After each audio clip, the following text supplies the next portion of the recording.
Hola a todos, soy Eden y hoy vamos a hablar sobre mercados financieros. Puede que en los últimos meses viera noticias sobre los efectos de la crisis o la pandemia y quizás escucharan sobre algo llamado paquetes económicos. Pues en este video vamos a hablar de cómo es que el dinero actúa en el mercado y cómo la crisis y el gobierno le afectan. Existen teorías de cómo es que los mercados financieros se pueden comportar de manera eficiente. Podemos estar hablando de la liberalización y también de cómo es que los mercados e instituciones financieras se relacionan con la inestabilidad y las crisis. Quienes han aportado estas ideas podrían decir que más que una teoría del ciclo comercial, tenemos una teoría de crisis repetidas y cada vez más duras. Bueno, consideremos una doble perspectiva. Por un lado, nos dicen que el mercado genera orden y por el otro que es intrínseca la inestabilidad al capital y especialmente al capital financiero. Una teoría nos dice que fijar reglas a la política monetaria mantiene un control sobre las fluctuaciones en el corto plazo, mientras la otra que puede haber cierta discreción al apoyo a la liquidez durante las crisis. O bien se piensa que las instituciones deben ser libres para seguir sus propios intereses, o que la fragilidad estructural en el mercado y operadores financieros debe ser intervenida y regulada. Y en tanto que no hay una verdad única, a continuación veremos algunas teorías, comenzando por mi compañera Estefanía. Ahora bien, discutiremos el monetarismo. El monetarismo moderno, asociado a Milton Friedman, se retoma la idea de una cercana relación entre la oferta monetaria y los precios, que promueven la crisis inflacionaria, como por ejemplo, se llegó a presentar en las colonias de España en América con el descubrimiento de las minas de oro y plata, y también en la hiperinflación de Alemania en 1920 debido a un rápido aumento de la circulación monetaria. Pero me gustaría que profundizáramos un poco más en qué es el monetarismo. Bueno, es una teoría macroeconómica que determina que los gobiernos pueden promover la estabilidad económica por medio de un incremento en la tasa monetaria, ya que de acuerdo con diferentes puntos de vista, la cantidad total de dinero en una economía delimita el crecimiento de esta. Entendiendo el monetarismo. El monetarismo es una escuela económica que determina que la oferta monetaria es un elemento fundamental en el crecimiento económico, ya que cuando hay un incremento de disponibilidad de dinero, también se incrementa la demanda agregada de bienes y servicios, promoviendo la oferta de empleo y reduciendo la tasa de desempleo, asimismo impulsando un crecimiento económico. ¿Pero qué es la demanda agregada? La demanda agregada es el total de bienes y servicios demandados por un país a un determinado nivel de precios en un determinado periodo de tiempo. Entonces, la política monetaria es una herramienta que se utiliza para controlar la oferta monetaria a través de las tasas de interés. Es decir, cuando las tasas de interés son altas, se ahorra y se contrae la oferta monetaria.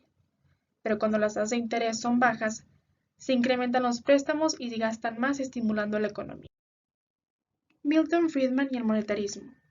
¿Quién era Milton Friedman? Bueno, era un economista que ganó el Premio Nobel de Economía en 1976 y fue uno de los mayores exponentes del monetarismo. Sus principales aportaciones son la teoría de la renta permanente, revisión de la curva de Phillips y la regla monetaria de Friedman. El monetarismo está basado en la teoría cuantitativa del dinero formulada por Fisher, en que el gobierno debería mantener la oferta monetaria estable, pero también debería de expandirse ligeramente cada año para permitir un crecimiento natural de la economía. Aunque también existen riesgos de inflación por permitir una excesiva expansión de oferta monetaria, Fisher recalca que la política monetaria debería de aplicarse para controlar la tasa de crecimiento de la oferta monetaria, para así sostener una economía y un precio estable. Ahora veremos lo que es la teoría cuantitativa monetaria. Este es el núcleo del monetarismo que se puede resumir a una ecuación de intercambio que determina que la oferta monetaria multiplicada por la tasa en que se gasta el dinero en un año es igual a los gastos nominales. Es decir, como en esta fórmula que veremos aquí, M por B igual a P por Q, que son las siglas en inglés. Bueno, M es la oferta monetaria, B es la velocidad, la tasa en la que el dinero cambia de unas manos a otras. P, precio promedio de un bien o servicio. Q, cantidad de bienes y servicios vendidos. Bueno, entonces cualquier cambio en M afecta directamente al empleo. La inflación, que se podría poner como P, y producción, que es Q. Por tanto, el crecimiento en la economía está en función de la actividad económica Q y la inflación en P. Si B se mantiene constante y hay un incremento en M, va a haber un incremento en P o Q, que sería el precio promedio o la cantidad de bienes y servicios vendidos. Entonces, de acuerdo a los monetaristas, los cambios en la oferta monetaria alteran los niveles de precios a largo plazo y la producción económica a corto. Por tanto, un cambio en la oferta monetaria determina directamente los precios, la producción y el empleo. Monetarismo versus Keynes. Bueno, desde el punto de vista de los keynesianos, creen que la velocidad no debe ser constante por la fluctuante economía e inestabilidad periódica, porque de acuerdo a Keynes, los cambios en la demanda monetaria influyen en el nivel de precios y en la demanda agregada. Aunque el monetarismo se basa en la teoría keynesiana, este se enfoca en el papel que juega la oferta monetaria, porque creen que B se puede predecir y la ecuación apunta a una política de estabilización, ya que los monetaristas prefieren la política monetaria en vez de la política fiscal para un incremento en la eficiencia económica y así gestionar la demanda agregada, rechazando la teoría de Keynes a rechazar la intervención del Estado. Política económica del keynesianismo al monetarismo. La tradición keynesiana, incluida también la síntesis neoclásica, favorece una política monetaria basada en el control de las tasas de interés con el objetivo de regular el ciclo comercial, teniendo en cuenta los niveles de producción, de empleo, pero también la inflación y los tipos de cambio. Esto con el objetivo de evitar la inflación importada excesiva y la formación de desequilibrios en la balanza de pagos. Después de la crisis del petróleo, los críticos de las políticas keynesianas estaban subrayando inmediatamente el colapso de la curva de Phillips, es decir, de la relación inversa entre la tasa de desempleo y la tasa de crecimiento de los salarios nominales y por tanto de los precios. Después, la reacción a las políticas keynesianas se desarrolló en varias direcciones. Primero, la política de control de tasas de interés se dio a una política de control de la oferta monetaria, según lo prescrito por la teoría monetarista para mantener la inflación bajo control. El resultado de todo esto fue una creciente inestabilidad de las tasas de interés y del tipo de cambio. La inestabilidad a su vez reforzó el papel de las finanzas especulativas y favoreció el desarrollo de derivados, utilizados tanto en cobertura como en especulación de operaciones. En respuesta de que la política monetaria debe tener como único control objetivo de la inflación a través del control de la oferta monetaria, surgió una llamada para que los bancos centrales fueran independientes de los poderes políticos. Esto, era con la finalidad de evitar verse obligado a financiar los déficits públicos, que eran considerados inútiles como estímulo al empleo. Por último, se prefirió el tipo de cambio a un sistema de tipos de cambio fijo.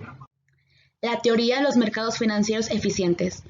En la tradición pre-keynesiana clásica, como la neoclásica, tienden a considerar el dinero como un velo, importante solo para determinar las variables monetarias, ya que el nivel general de precios, pero no una determinación de variables reales. La tradición marginalista incluye en estos últimos también la tasa de interés determinada por la demanda y la oferta de fondos prestables, a saber, el ahorro y la inversión. Keynes, que se opone a la tradición, sostiene que los eventos monetarios juegan un papel relevante en la determinación de la trayectoria de las variables reales y que también el conjunto de las tasas de interés se determina dentro de los mercados financieros. Modigliani interviene para mostrar la neutralidad de las opciones financieras desde el punto de vista específico de decisiones sobre cómo financiar inversiones.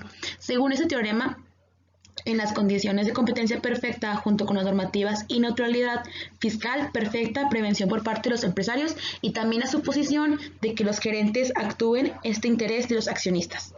Para las empresas es una cuestión de indiferencia si financiar la inversión como recursos internos de fondos, que en sí serían los beneficios retenidos, o con los fondos externos, que podemos hablar de ellos como los préstamos bancarios y los bonos.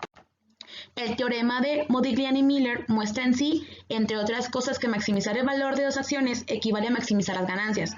Es un resultado sosteniendo en las condiciones habituales de una competencia perfecta y perfecta conocimiento, o también se puede llamar como un riesgo probabilístico. La teoría de los mercados financieros eficientes, los precios de los activos financieros reflejan continuamente la situación subyacente de la economía real. Continuamos con el tema instituciones y mercados financieros. Surge un debate sobre la demanda de dinero, si es exógena o endógena.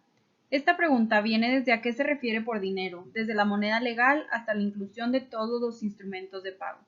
Claramente, la oferta de moneda legal depende de las elecciones de las autoridades monetarias, por lo que se puede considerar exógena. Para los depósitos bancarios, la respuesta depende de requisitos de reserva. Estos debates vienen desde el choque entre la escuela bancaria y la escuela monetaria. La noción del multiplicador de depósitos es típica de la visión tradicional de los bancos, atribuyéndoles así el papel de gestión de ahorro. Una visión activa del papel de los bancos centra la atención en el proceso de creación de depósitos como herramienta para la provisión de crédito.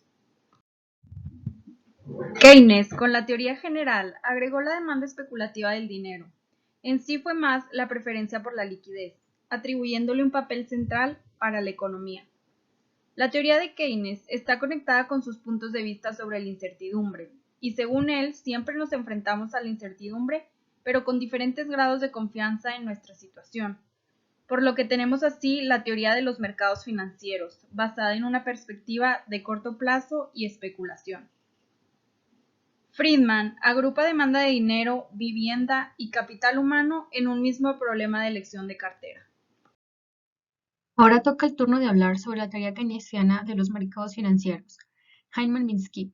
Este autor fue un economista estadounidense, el cual estudió la tendencia a las crisis repetidas, mencionando que una crisis como la acontecida en 1929 iba a volver a suceder, y eso fue lo que pasó.